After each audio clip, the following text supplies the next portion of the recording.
Hi guys, thanks again for visiting us at RAS Aquaculture. So throughout all the years, we have been extremely fortunate to have a lot of supporters for our channel that follows our progress on a weekly basis and see our farm grow. And for today's video, I'll be actually just want to seek some of your opinions on what should we farm next and what should we focus on next. So when we look at a specific species to farm, there are a few considerations that we should first look at. So of course, first and foremost is the available technology and the current status. And also we do take into account what is the commercial consideration. So just like for our shrimp farming progress, right? So you can see that we have been using biofloc technology for the past few years. And why we pick biofloc for shrimp instead of RAS is because it is much more scalable between small scale, and even you can apply the same technology in your pond.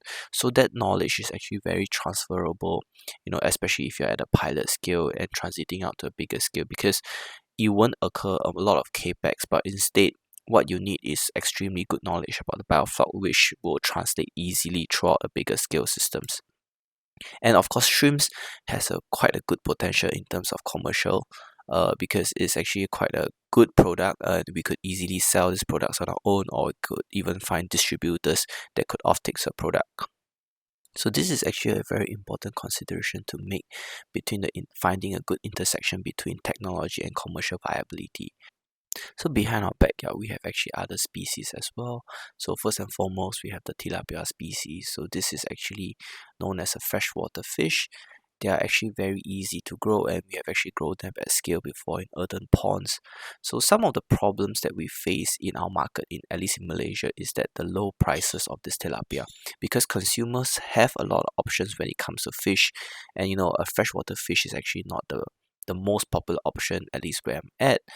And also due to the increase in commodity prices such as soybean meal and other fish meal, what we have realized is that the feed costs for this fish have risen over time. And as you can see that although tilapia doesn't have a lot of problem relating to mortality, but if you have very high feed costs, you might go out of your budget, and as a result have low to negative profitability of the business.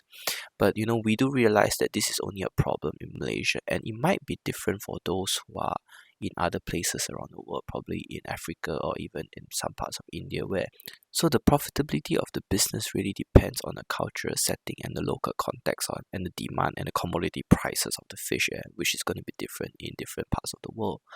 So another species that we have actually in our farm is actually known as the freshwater giant prawn. So just last week we managed to get some of these freshwater giant prawn post larvae from one of our suppliers. So for those who are not familiar with this species, they're actually very high value, selling up to 15 to 20 US dollars per kilo.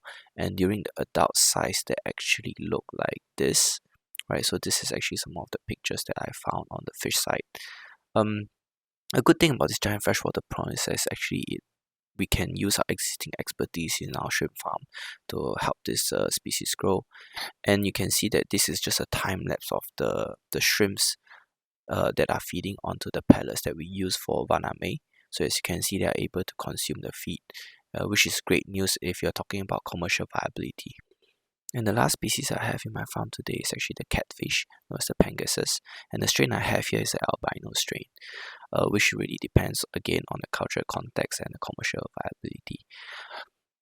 So among all these three species that I presented, which one do you think is a more commercially viable for your location? Or are there any particular species that you want us to look at? Do leave a comment, and we will actually create a poll and we'll put a link there so that you can vote the species that you would want us to look at next, so that we can begin studying it and looking for commercial angles.